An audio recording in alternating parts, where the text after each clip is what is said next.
8 de la mañana con 1 minuto, amigos. Muy buenos días. Estamos martes 21 de marzo de 2023. Momento de las noticias de la comunidad. Siempre un gusto acompañarlos. Dayana Monroy, muy buenos días. Buenos días, Carlos. Buenos días, amigos. Muchísimas gracias, como siempre decimos, por informarse con nosotros. Tenemos un recorrido bastante extenso de información y comenzamos inmediatamente. No hay mucho tiempo que perder. El servicio de transporte urbano corre el riesgo de ya no circular en la noche, y es que los constantes robos y también asaltos que son víctimas los transportistas los hacen ya comenzar a tomar esta decisión, Carlos. Iba a ocurrir tarde o temprano, mientras que los usuarios denuncian la falta de buses a partir de las 7 de la noche. Vamos inmediatamente con Vanessa Robles. Ella le está dando seguimiento a esta noticia que afecta a todos los ciudadanos que se movilizan obviamente durante horas de la noche. Vanessa, ¿la decisión ya está tomada?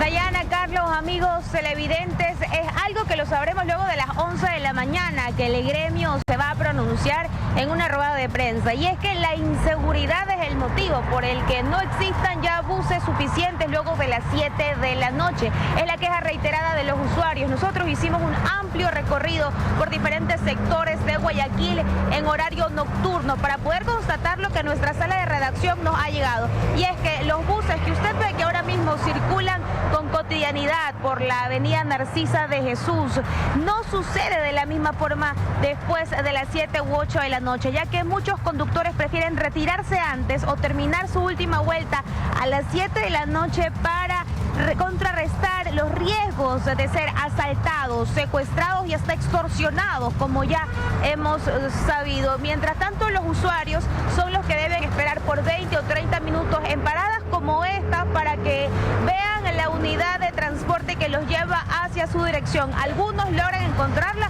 otros les toca hasta tomar taxi. Yo quisiera que ustedes escuchen las expresiones de los usuarios que nosotros ayer pudimos conversar en la noche, no solo en la avenida Francisco Orellana, fuimos por las inmediaciones del Malecón del Salado, estuvimos por la avenida también de la autopista Narcisa de Jesús, porque en varios de estos sectores que se han tornado calientes y preocupantes, donde los choferes han sido asaltados y los usuarios también, esto es lo que dicen los pasajeros. Escuchemos. He tenido que esperar mucho tiempo, como no sé, 20 minutos por un bus, y es muy estresante porque la gente luego no sabe si va a venir o no va a venir, y también todo el mundo está atento, pues porque también es oscuro. No hay buses, por ejemplo, uno quiere irse a la 13 al sur, no pasa ni un bus y es algo complicado, uno a veces está complicado con el dinero, las cosas y no pasa. Yo en cambio voy para el sur, normalmente aquí sentado esperamos entre 1 hora y media hasta 2 horas, y si es que ya no hay, tocará coger taxi. A veces pagamos mitad. No hay esa opción ya del bus, ya tocará ver la forma más rápida de llegar a casa, porque tampoco estar como mucho tiempo en la calle es tan seguro. Y hace 4 días me robaron en el bus, porque últimamente están robando mucho en los buses. Ahorita voy con la última vuelta ya, de ahí el último bus sale de ya a las 8, la línea 90. Y ya se va a la casa temprano porque hay robos, pues hay asaltos.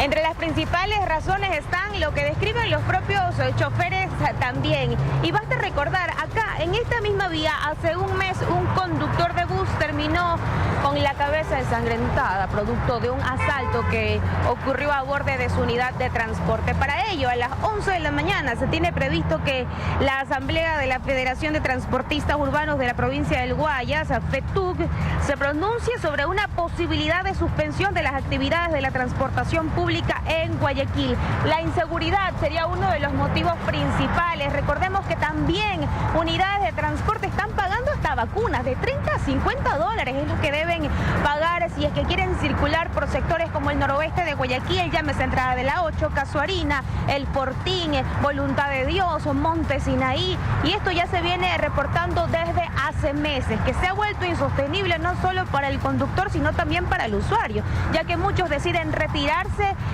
mucho más temprano, otros incluso sacar de circulación sus líneas, como acá en la avenida, en la autopista Narcisa de Jesús. Ya hemos tenido reportes, y por el otro lado está el usuario, ¿no?, que está esperando a las 7, 8 de la noche, o incluso cuando salen de la universidad para poder dirigirse del norte hasta el sur. Algunos la línea 13, que son los que les lleva al sur, por ejemplo, al sector de los Tulipanes, Floresta, y no encuentra esta unidad de transporte.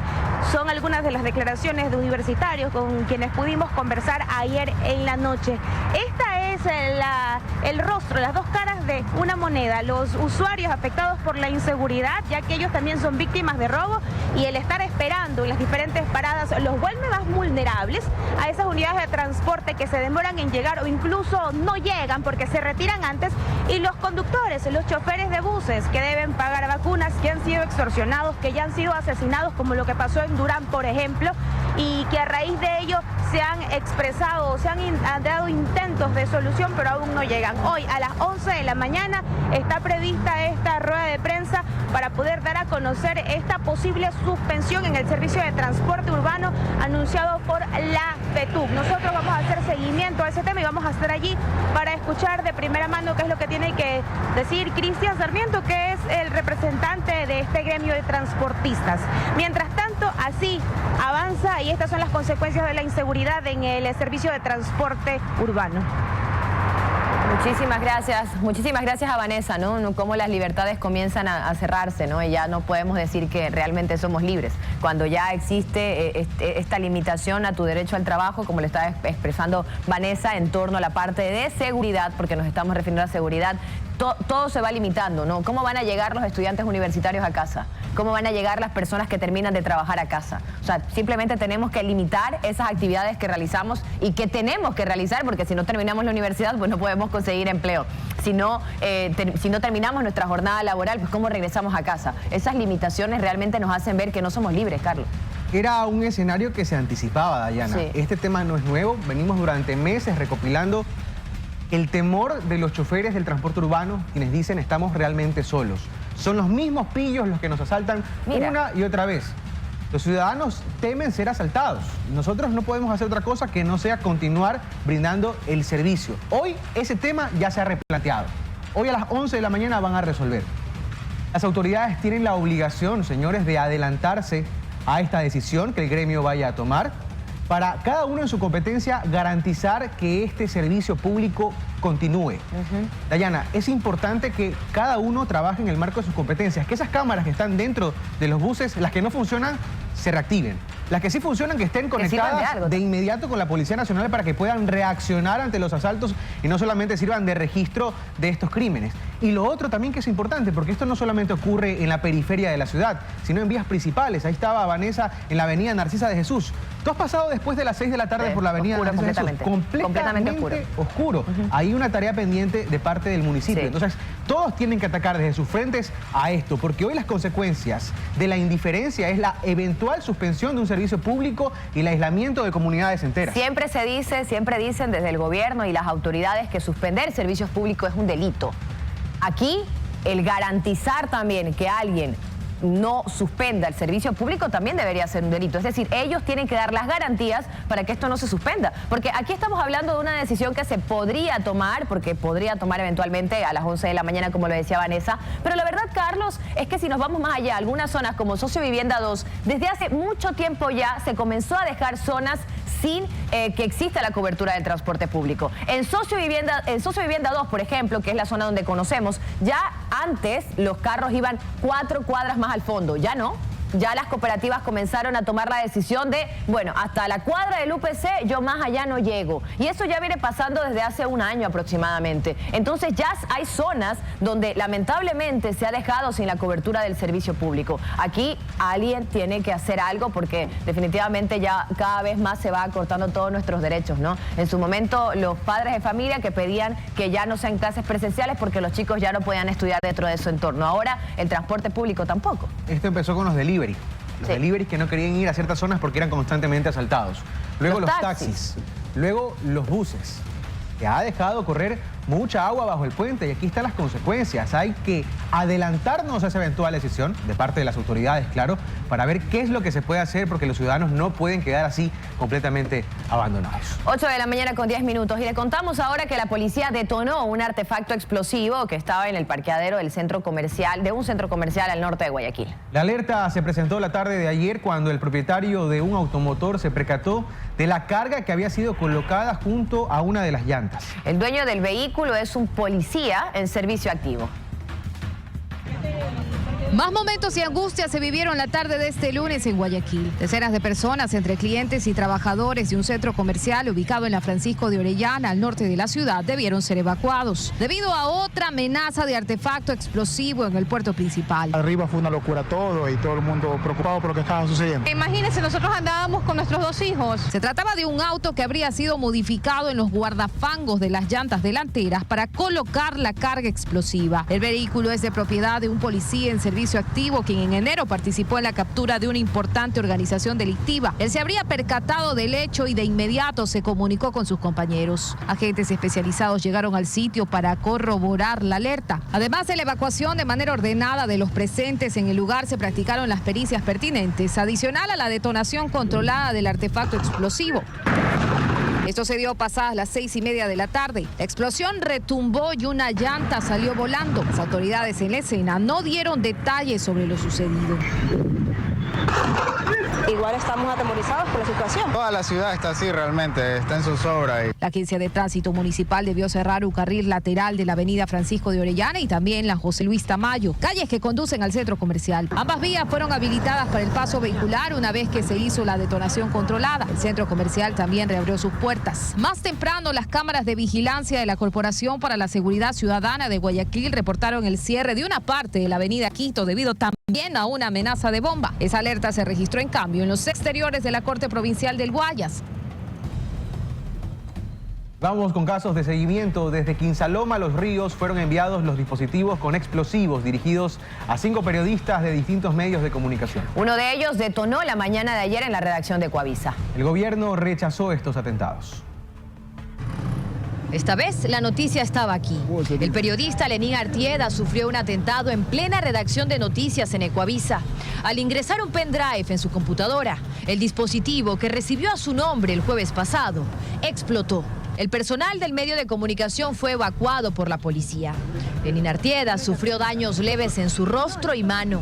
De igual forma, a las 10 de la mañana reportan al ECU otro atentado, otro posible artefacto explosivo a través del mismo sistema, pendrive. En la redacción de Teleamazonas Quito también se recibió un USB de esas características, a nombre de nuestro compañero Milton Pérez. Él insertó el dispositivo, pero este no explotó. El medio de comunicación fue evacuado y la policía realizó la inspección de todo el canal. Luego se hizo la detonación controlada del dispositivo.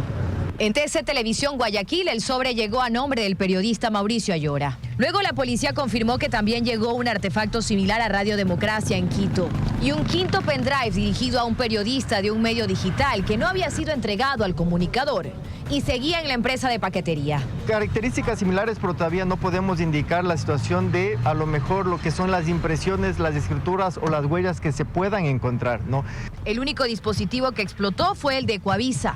La policía de criminalística retiró del lugar los equipos para realizar los análisis, pero preliminarmente informaron que se trataría de un explosivo llamado RDX. RDX es un explosivo de tipo militar, ¿no? Pero son unas cápsulas muy pequeñas de aproximadamente entre 1 centímetro aproximadamente de lo que es la longitud de lo que podría ser esta carga. Presumen que el dispositivo usado fue fabricado artesanalmente y que solo se activó la mitad de la carga explosiva.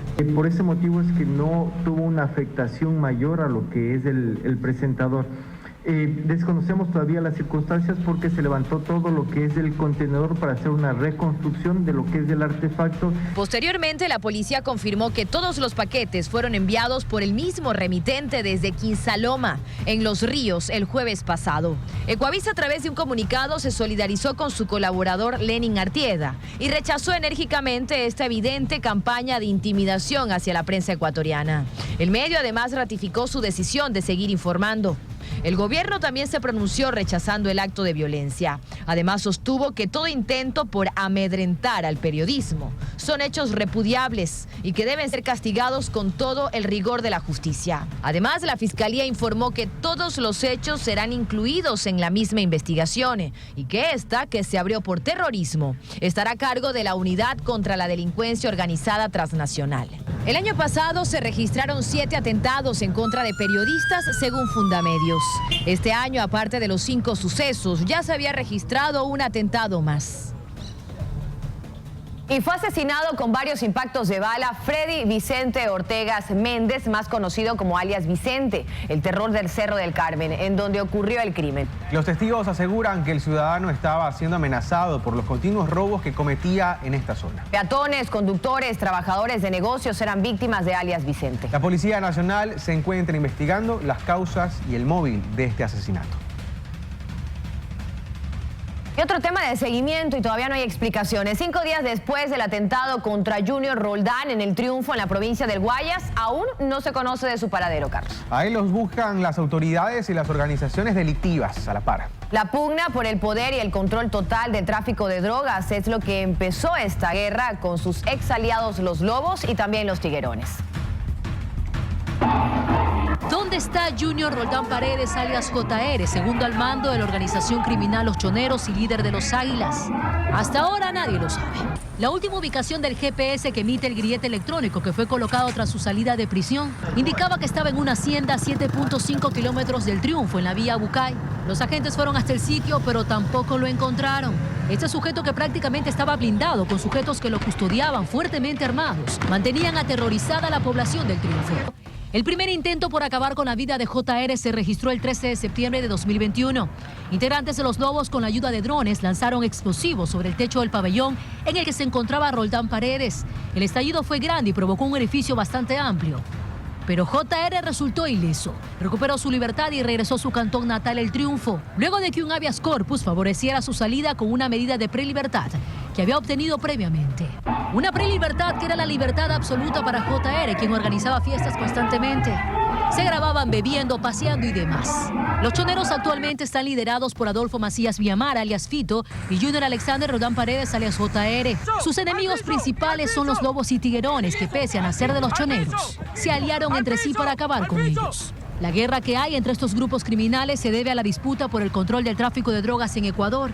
Información policial señala que los Lobos estarían detrás de este atentado, donde se hallaron más de 500 indicios de balas y donde hasta ahora se desconoce en qué condiciones está JR. Luego de este atentado, que ya estaba anunciado, la alcaldía del Triunfo declaró la emergencia en el cantón por 15 días, precisamente en los lugares que frecuentaba JR y que la autoridad conocía: bares, discotecas, restobares, billares, licorerías, depósitos de bebidas alcohólicas y centros de tolerancia.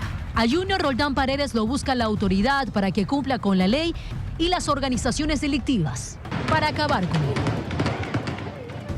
En medio de esta tensa coyuntura, sorpresivamente se anunció que el comandante de la Zona 8, Edwin Noguera, que recién había sido posesionado, ha sido trasladado a otras funciones. El ministro del Interior, Juan Zapata, se refiere al respecto. A ver qué dijo, escuchemos.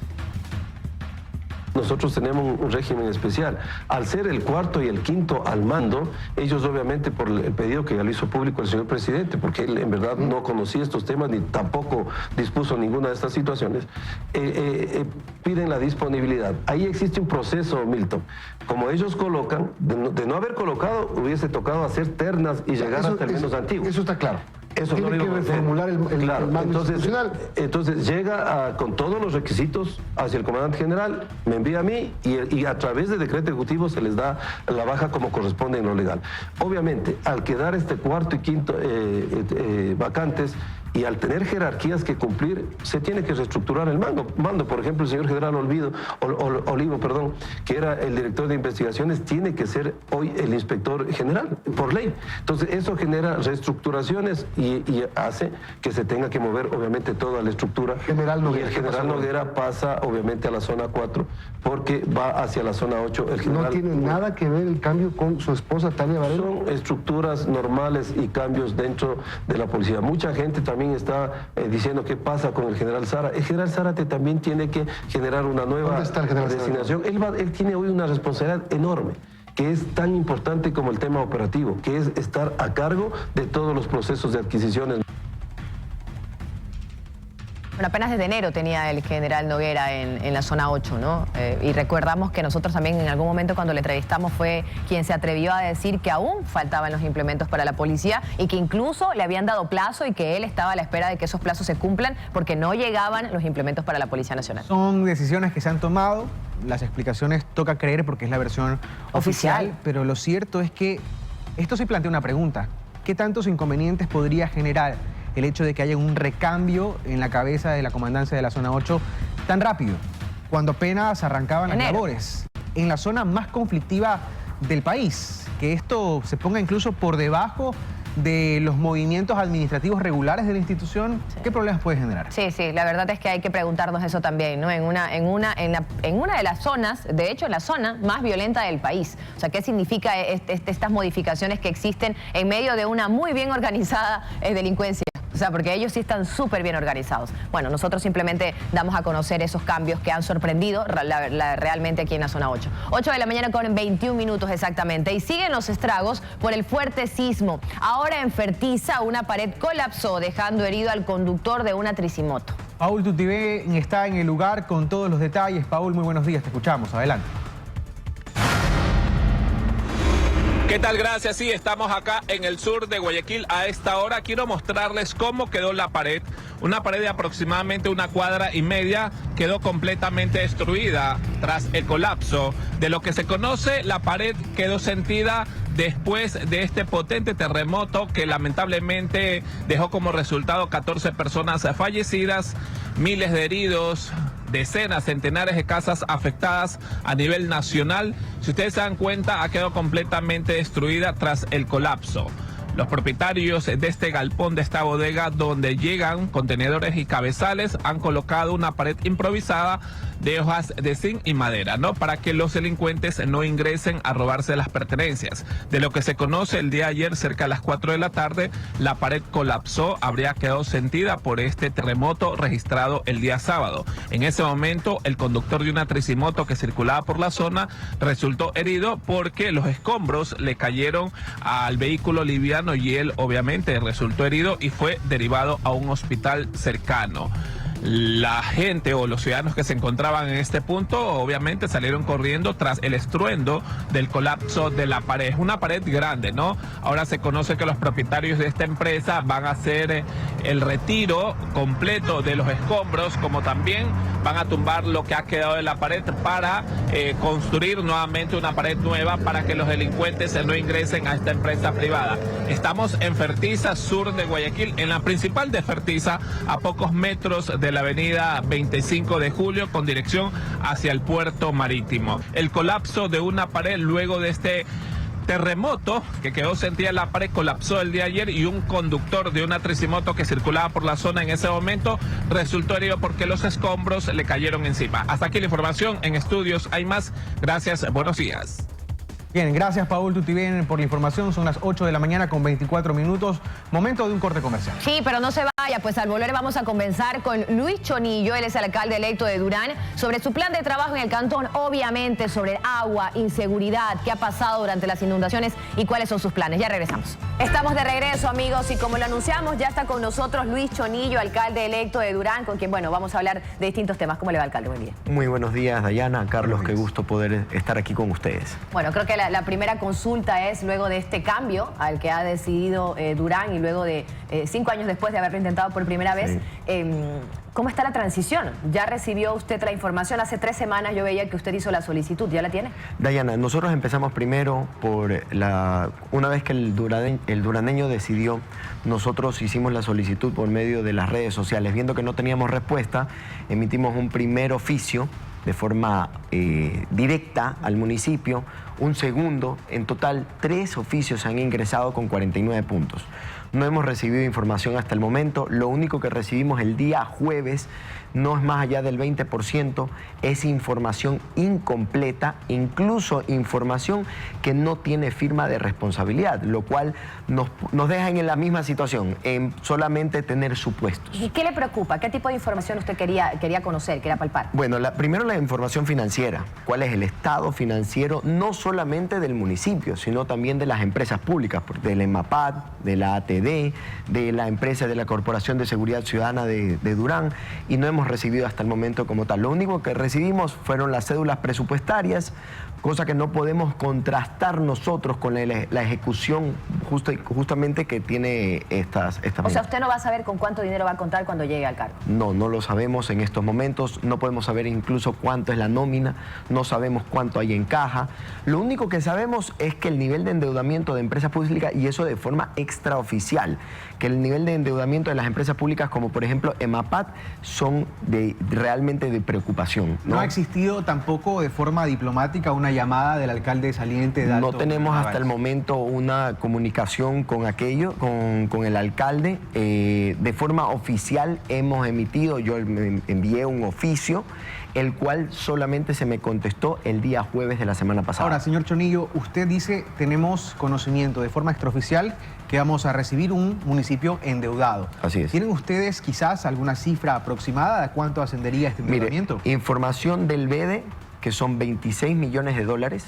De esos 26 millones de dólares, solamente en interés hay que sumarle 11 millones de dólares. Es decir, a Durán en 10 años le toca pagar 37 millones de dólares solo al BEDE, más lo que le debe también a Interagua, más lo que le debe a CENEL Milagro, más lo que le debe a CENEL Durán, más lo que le debe CNT, todas las deudas que tiene. Esto como lo tenemos justamente de forma extraoficial, que hay que verificar ya una vez sentados. Bueno, ¿y ahí qué va a hacer, no? Porque usted cuando buscaba la alcaldía no hablaba de este tipo de argumentos, ¿no? Espero que y los ciudadanos deben estar escuchando y diciendo, bueno, ¿ahora qué va a hacer? Porque a nosotros nos prometió agua, por ejemplo. ¿Cuáles son las soluciones? Dayana, yo lo decía en campaña y lo sostengo aquí ante la audiencia.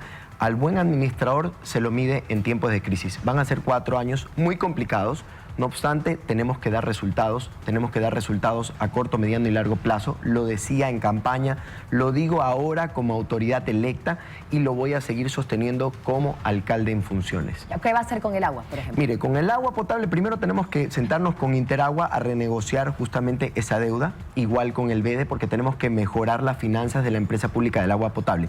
Lo más importante, que la política desde este municipio es que la prioridad va a ser el agua potable. Todo es importante. Yo tengo un plan de gobierno en el que hablábamos de 9 puntos, 9 ejes. Los 9 son importantes, pero ¿qué es urgente? El agua potable. Y tenemos que darle soluciones y resultados a corto, mediano y largo plazo. A corto plazo tenemos que ampliar el caudal a los sectores que tienen redes domiciliarias. A mediano plazo, repotenciar justamente a los sectores y ampliar a los sectores que no tienen, por ejemplo, a la 5 de junio. Hay distintos sectores en Durán que no tienen las 288 hectáreas, fincas Delia. Obviamente estos también requieren la legalización correspondiente. Y a largo plazo, que ya hemos ido viendo en otras instituciones que sí se puede instalar una planta potabilizadora. ¿Qué me preocupa en este proceso? Porque yo me he reunido con el alcalde reelecto de Daule, con el alcalde reelecto de San Borondón, me he reunido con la prefecta electa del Guayas, pero sobre todo con los reelectos. He visto que ellos con menos recursos han podido hacer obras. Y eso es lo que a mí me preocupa, porque Durán ha tenido recursos, pero no hemos visto obras. Usted decía que ellos tenían, de hecho hubo un crédito que fue otorgado. ¿Qué pasó con estos millones de dólares? Era un fondo no reembolsable. Que ahora tienen que devolver. Que ahora hay que devolver y que pasan a ser 37 millones de dólares sumando intereses. ¿Y qué se hizo con ese dinero si al final hay que devolverlo? Mire, eso es lo que tengo entendido, porque tenemos que nosotros recibir la documentación de forma oficial, pero lo que tengo entendido es que era para la explotación de pozos y un acueducto, ¿no? Entonces, no se completó la obra, por lo tanto el BEDE dijo, señores, eso que era no reembolsable, ustedes tienen que devolverme. Y pasa a ser 37 millones de dólares. Lo que pasa, y aquí le tocaba pagar a Durán, el año pasado, 1.5 millones de dólares. Este año ya a Durán le va a tocar pagar 4.5 millones de dólares al año solamente por devolver ese fondo no reembolsable. Es importante, alcalde, que los habitantes de Durán sepan qué es lo que en su administración se va a alcanzar a hacer en materia de agua potable. Algunas cosas se podrán resolver en estos 4 años, algunas otras no. En su administración, ¿qué sí se va a cumplir? Hay un proyecto, entiendo, de colocar en algunos puntos de forma temporal reservorios elevados de agua. Reservorios elevados, eso es solamente, y eso es para poder mitigar a los sectores más vulnerables. ¿Cuáles, por ejemplo? Porque ahí, por ejemplo, por decirle 5 de junio, hasta el momento, hasta que se instalen las redes de distribución, sectores como las 288 hectáreas, ahora estamos en un periodo invernal, no entran ni siquiera los tanqueros, Carlos. Entonces, estos reservorios elevados es para poder tener acceso de forma inmediata justamente al agua potable. ¿Cuántos va a poner dónde? Momentáneamente nosotros tenemos calculado de 2 a 3, pero justamente para eso necesitamos nosotros la información. Parte de lo que pedimos también es el plan maestro del agua potable, porque yo ahí puedo determinar cuáles son los sectores que tienen redes de distribución domiciliarias, porque hoy lo decimos como ciudadanos, lo que conocemos, pero esa es una obra subterránea, es una obra que no se ve, que necesitamos nosotros tener los planos para ahí poder tomar decisiones. Quisiéramos hablar también de seguridad, pero quería simplemente para cerrar ese tema. ¿A qué cobertura usted aspira a llegar durante sus 4 años? En estos momentos, por lo que yo he escuchado como ciudadano, lo que nosotros sabemos es que Durán tiene alrededor del 40% de cobertura domiciliaria. Okay. ¿Ya? Si usted me pregunta a cuánto llegaremos, nosotros seguro a superar ese monto. Hay un tema que es emergente. Nosotros hace unas semanas contábamos de 2 incendios. Uno en una industria ahí en la vía Durán-Tambo y otro en el mercado municipal. Ambos incendios tuvieron que ser apagados por los bomberos usando tanqueros, porque ni siquiera hay hidrantes. Es que no hay hidrantes. Eso debe ser prioridad para el municipio. Seguro. Y mire, justamente el que pasó en el mercado, el que ocurrió en el mercado de la tercera etapa, nosotros habíamos hecho un recorrido, ahí estábamos conversando, y esa es una infraestructura que hay que repotenciar y mejorar. Entonces, no tenía hidrantes, lastimosamente. Bueno, tenemos que ver porque no es el único mercado. Tenemos distintos mercados dentro de Durán y hay que repotenciarlos. Por ejemplo, el mercado de las Manuelas, hay otros mercados que también tenemos que repotenciarlos y hay que mejorar incluso las condiciones, porque no solamente el tema de hidrantes, sino mejorar sus condiciones. Época invernal también. Hemos visto los estragos que han ocasionado en Durán. 4 días después, 5 días después fuimos y seguían inundadas las mismas zonas pese que no había llovido. ¿Qué va a hacer usted? ¿Por qué se está inundando Durán también? ¿Qué sabe? Dayana, nosotros no podemos controlar cuánto llueve o qué tanto sube y baja la marea. Nadie. Pero que sí podemos controlar con prevención, hacerle mantenimientos a los canales, que son los que nos ayudan a desfogar el agua. Y eso se puede trabajar en conjunto. Tuve un recorrido con la prefecta electa, en donde nos va a prestar, incluso su maquinaria ya la puso a disposición. Obviamente tenemos que sentarnos luego ya como autoridades en funciones para empezarle a dar mantenimientos a todos estos canales, porque Dayana, créame que durante todo el año los mantenimientos no se los hacen en invierno, ¿Es suficiente se los hacen con en verano. mantenimientos de canales?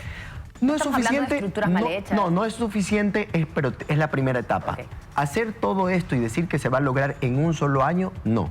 Pero lo primero que hay que hacer es primero el mantenimiento, un mantenimiento correctivo y luego justamente poderle dar la pendiente a todos estos canales para que el desfogue sea eficiente, ¿no? Sectores como el Recreo, cada invierno se inunda lastimosamente y es porque no tiene justamente por dónde circular el agua. Pavimentación. Hay sectores que son parte de la urbe de Durán, no son alejados. Y durante los años pasa el tiempo y siguen viviendo con calles de tierra. Ellos dicen, yo pago impuestos, me cobran todo, pero acá no recibo ningún servicio. ¿Qué le dice usted a ellos? Pero sobre todo, ¿sabe qué me sorprende a mí, Carlos? Que en este año, solamente en este año, ya se han contratado y van a hacer más de 10 millones de dólares en calles, veredas y bordillos que se están haciendo a última hora. Eso me preocupa porque están dejando comprometido el presupuesto. Yo lo aplaudo si es que fuera que se va a ejecutar. Ahí sí digo, perfecto, pero también entendamos algo. Primero es el agua potable, porque primero es verdad que tenemos que mejorar y se va a trabajar en todo. Pero primero lo primero, porque nosotros llegamos con eso, a trabajar en el agua potable, tenemos que mejorar las vías, las condiciones de acceso a las vías para los transportistas, para el ciudadano, para todo. Tenemos que trabajar en seguridad, tenemos que trabajar en turismo. Pero a mí sí me preocupa porque los recursos, como le digo, los ha tenido Durán. Y ahí están los procesos. Han elevado, en estos momentos son más o menos 10 procesos entre los que se han elevado y 2 más que faltan por elevarse. A su administración le va a tocar verificar que eso se cumpla. Verificar que se cumpla. Y si es correspondiente en lo legal, si tiene que terminarse de forma unilateral por el incumplimiento de esos contratos, se terminará. ¿Conocen usted la letra chica de esos contratos? No, o sea, no lo ¿es conocemos. No lo conocemos. Lo que conocemos es lo que está en el portal de compras públicas, que eso es público. Incluso, pues tenemos que analizar eso porque obviamente hay otra información que llevan estos procesos contractuales, como tiene que ser el estudio de mercado, como tiene que ser justamente la factibilidad, de dónde vienen los fondos y todo. Seguridad no es directamente su competencia, pero los otros alcaldes que hemos tenido ahí específicamente en el mismo lugar donde usted está sentado, nos han dicho, entendemos la situación de la Policía Nacional y lo que vamos a hacer nosotros es colaborar con recursos. ¿Tiene usted la misma postura? Tenemos la misma postura. De hecho, yo estoy en la postura de colaborar incluso con las otras ciudades, porque el problema no es solamente en Durán, somos parte de la zona 8. Ya tuvimos una reunión con el comandante de la zona 8. Tengo entendido que lo van a cambiar al general Noguera. Pero bueno, ya tuvimos una reunión con el gobernador incluso. hemos tenido una reunión con las autoridades electas de la zona 8, San Borondón, Guayaquil y Durán, y tenemos la misma línea de trabajar primero en conjunto. Ahora, también de colaborar con la Policía Nacional. Yo fui gobernador de la provincia del Guayas, entiendo bastante bien a la policía, dotarle de las herramientas, de infraestructura, mejorar las condiciones de los policías. Hoy tengo una reunión con la Cámara de Industrias de Durán para ver cómo ellos nos pueden apoyar y colaborar para mejorar las condiciones de los policías que están en Durán. Ahora, también ¿cuál es nuestro trabajo? Porque la competencia es la recuperación del espacio público. Pero podemos colaborar también, la Policía Metropolitana. Ayer estaba haciendo el cálculo, tenemos alrededor de 200 agentes metropolitanos. Los agentes metropolitanos están haciendo un patrullaje preventivo alrededor de las unidades educativas. Preventivo, no disuasivo. Porque la parte disuasiva ya es parte de la policía, es competencia de la Policía Nacional. ¿No aumentará usted el número de los policías? No. Y ojo, en estos momentos hay un proceso de concurso de agentes de tránsito municipales que hay que ver de dónde salen los fondos. Porque lastimosamente ya son alrededor de 150 agentes de tránsito. Y ahora están elevando un concurso para 100 adicionales. Entonces, y a última hora, antes de que nosotros lleguemos. Entonces, todos esos procesos los vamos a revisar. Y si hay que terminarlos unilateralmente, los terminaremos de forma unilateral. Durán tiene un centro de monitoreo con cámaras de videovigilancia. ¿Cómo hacer que estas cámaras sirvan no solamente para grabar los hechos delictivos, sino para lograr una respuesta inmediata de la policía? Solo en la avenida Nicolás Lapenti, que es la principal de Durán, colgaron 2 cuerpos en un paso peatonal. Asesinaron al gerente de una cooperativa ahí en la vía y hay asaltos todos los días. Todo esto queda registrado en cámaras de seguridad y ya la policía llega a levantar los muertos. ¿Cómo mejorar esa coordinación? Miren, yo estuve recorriendo el centro de monitoreo que tiene San Borondón, el centro de monitoreo que tiene Daule, y así también he ido recorriendo distintos centros de monitoreo. Tuve la oportunidad como gobernador de la provincia del Guayas en ese entonces de conocer el centro de monitoreo que tiene Guayaquil.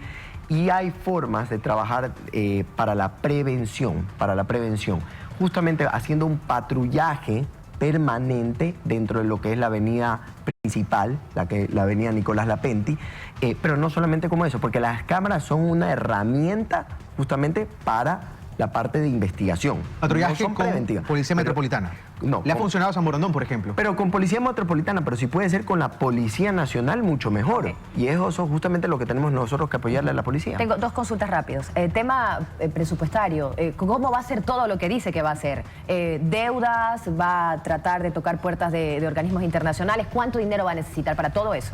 Tenemos que tocar puertas afuera, puertas internacionales. Primero, el primer año seguro va a ser de poner en orden la casa. El primer año seguro va a ser poner en orden las finanzas.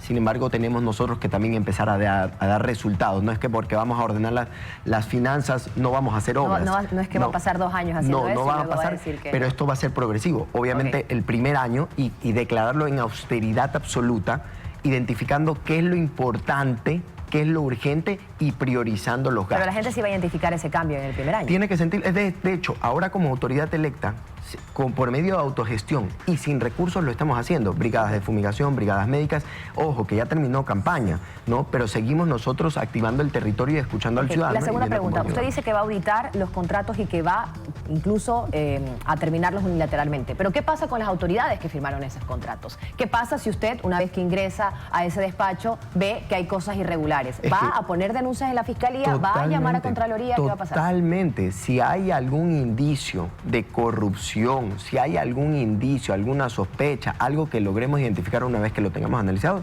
seguro no nos temblará la mano nosotros en poner la denuncia directa a Contraloría, a Fiscalía, a quien corresponda. Okay. Solamente una pregunta, austeridad, ¿eso significa que va a recortar el presupuesto? ¿Dónde? ¿Va a disminuir el número de funcionarios del municipio? Mi objetivo es poder primero recortar el gasto corriente.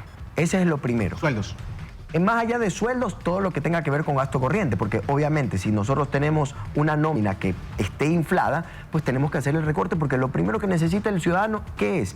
Que lleguen las obras, que llegue, primero tenemos que sanear el municipio, pero también empezarle a dar obras y resultados a los ciudadanos. Austeridad, pero que sin que se comprometan los servicios a los ciudadanos. Sin que se comprometan los servicios a los ciudadanos y obviamente entendiendo qué es lo importante, qué es lo urgente. Hay cosas que no son urgentes, que se pueden evitar o se pueden postergar de aquí a 2, 3 años, ¿no? Pero primero lo primero. Quisiéramos tener más tiempo para preguntarle qué cosas se pueden postergar 2 a 3 años, pero bueno, lo dejamos para una siguiente entrevista. Estuvo con nosotros el alcalde electo de Durán, Luis Chonillo. Muchísimas gracias. Gracias, alcalde. Diana, gracias, Carlos. Son las 8 de la mañana con 43, nos vamos a un corte comercial y regresamos. Ya regresamos. Vamos a ver cuál es la situación del clima, a esta hora soleado. Ya seguramente usted, si salió de casa, se dio cuenta que el sol nos va a acompañar durante esta mañana y la temperatura 28 grados centígrados como mínima y 31 grados centígrados como máxima.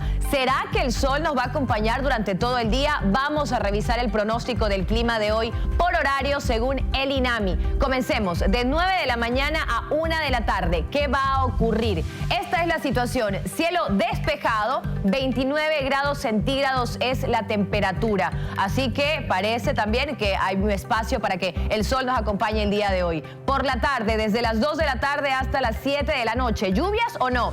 Sí, de hecho, existe un 80%, es alta la probabilidad, de que se den tormentas eléctricas dispersas. Temperatura 31 grados centígrados durante la tarde y noche. ¿Qué va a pasar de 8 de la noche hasta las 10 de la noche?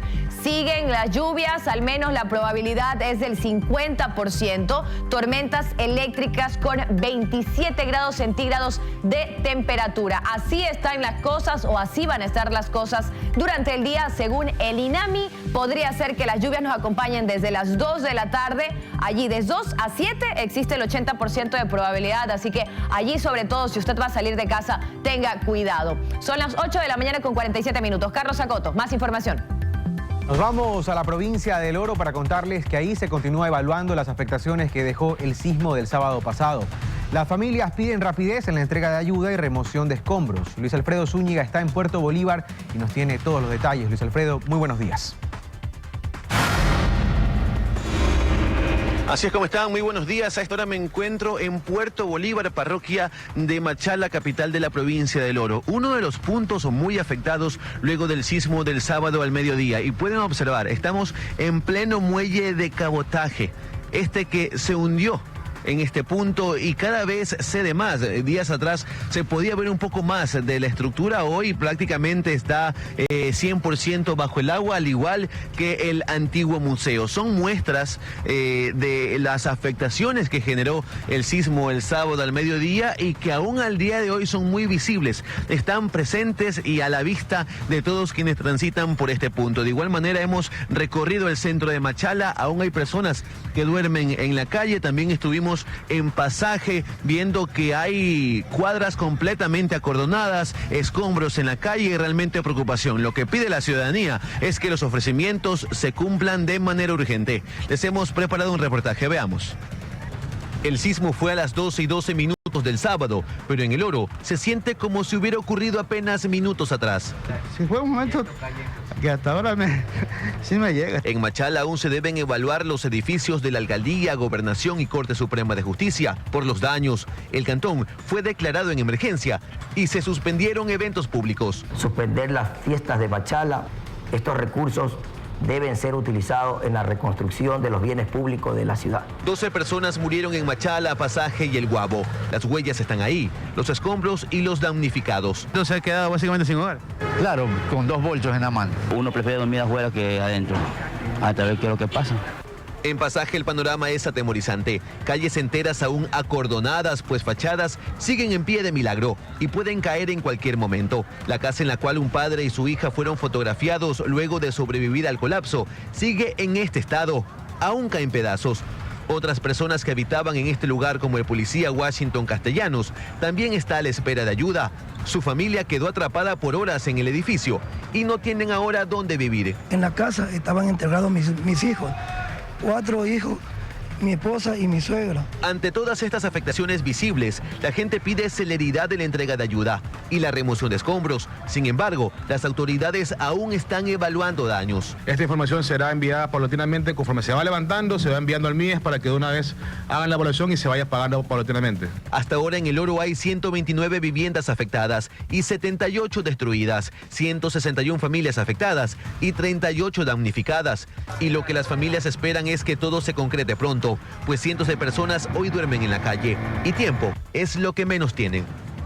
Es la información y la realidad que aún se vive hoy en los diferentes cantones afectados a lo largo de la provincia del Oro. Se han firmado decretos, también se han hecho anuncios. Ahora lo que se espera es que esto que se ha ofrecido se concrete de manera inmediata. Es la información a esta hora. Continúan con más en estudios. Muy buenos días.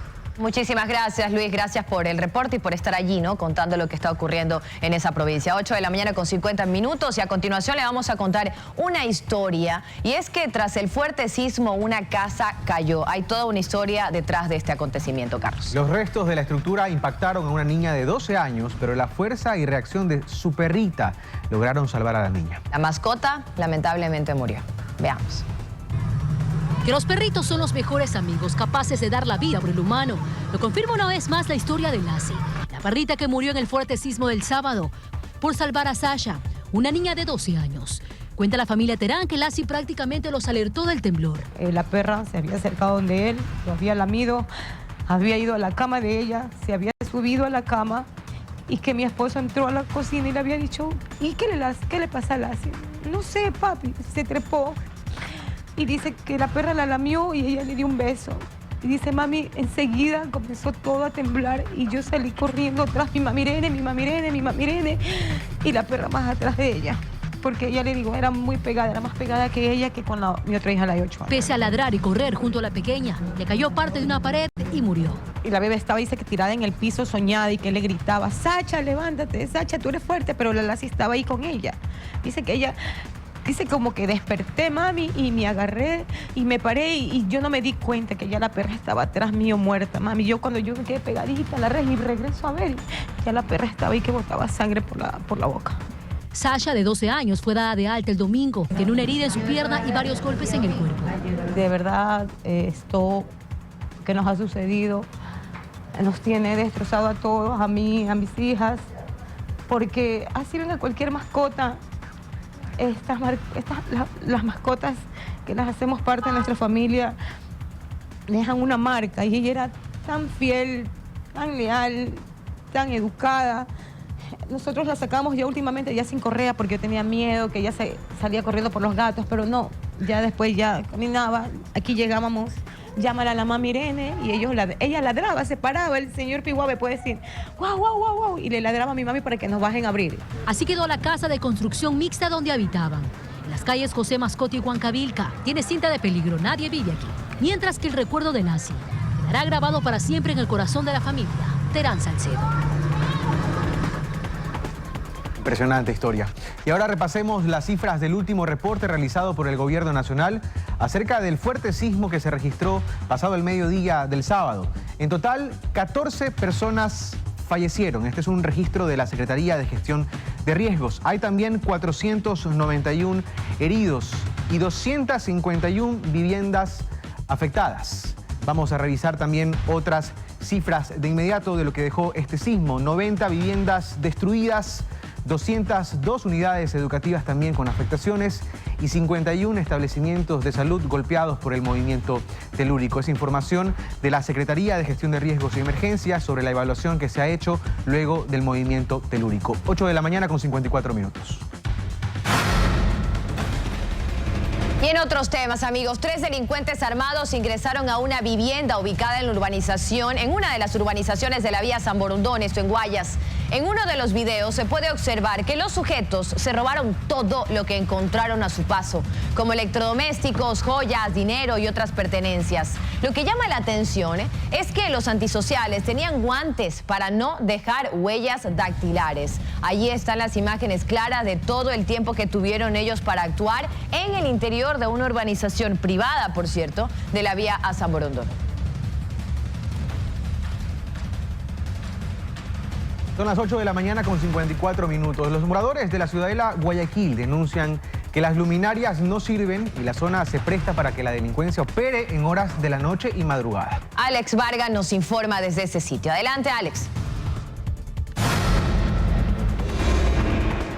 Sí, ¿qué tal? Qué gusto. Buenos días. Acá en la ciudad de Guayaquil la comunidad está alarmada por los continuos robos. Están inseguros pese a estar cerca de una unidad de policía comunitaria. Y bueno, el ambiente aquí es precisamente por la falta de iluminación. Por favor, producción, ruédeme imágenes en horas de la noche y madrugada. Esto se presta para todo tipo de delitos y esto de seguro preocupa a la comunidad. Me decía aquí la madrecita, la calle C, ¿no? ¿Qué es lo que ha pasado al menos en su sector, mi señora? Y usted está preocupada al menos en su calle. 2022.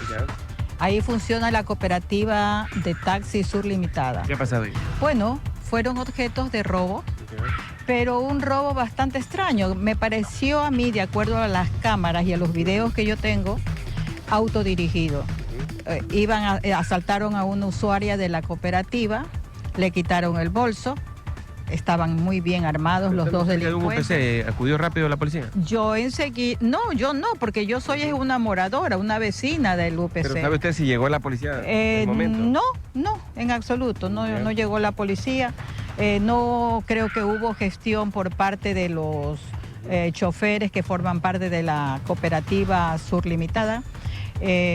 Luego, pues, un kiosco que funciona en el garaje de la cooperativa Sur Limitada también fue robada. También tengo ese video que se los voy a hacer. ¿Más eso? ¿Otro robo más? Sí, señor. Y el tercer robo que también fue hecho justamente el 17 ¿Cómo fue ese robo? El 17 de febrero. Le robaron la memoria a un vehículo, a un socio de la cooperativa Sur Limitada. Aparte de eso, en mi local, que tengo ahí un restaurante, también hubo 2 asaltos. Okay. Oiga, y transitar por aquí, mi señora, terrible. Veíamos esos videos que nos están pasando. Hay que mirar a todos lados, porque falta iluminación, postes que están prácticamente como adornos. Estamos a oscuras, simplemente aquí hay que andar con linterna porque todo está oscuro. Nadie nos salva, nadie nos ayuda porque no sabemos qué hacer, a quién dirigirnos y qué es lo que debemos hacer. Usted pasa por aquí, tiene que pasar por la mitad de la calle esperando que le atropellen, exponiéndose para todo. Caballero, para finalizar, el parque, ¿han hecho el respectivo pedido a la Dirección de Áreas Verdes? ¿Qué ha pasado?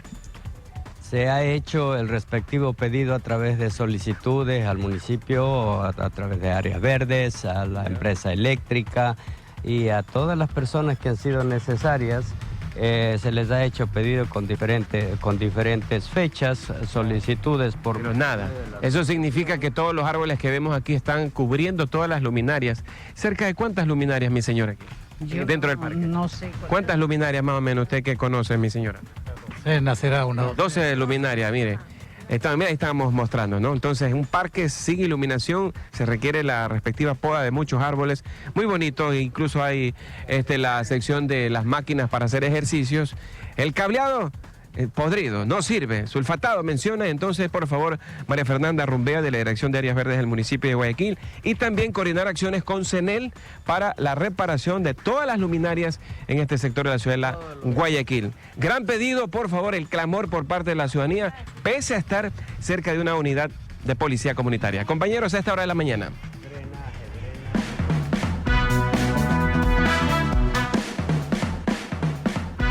8 de la mañana con 58 minutos, amigos, momento de la información. Muchísimas gracias, Hugo. De hecho, nosotros también estamos cerrando la información, pero solamente de este espacio, porque usted ya lo sabe, vienen 30 minutos más de buena información con Valery Villalba. Siga en sintonía de Teleamazonas, siempre un gusto acompañarnos. Buen día.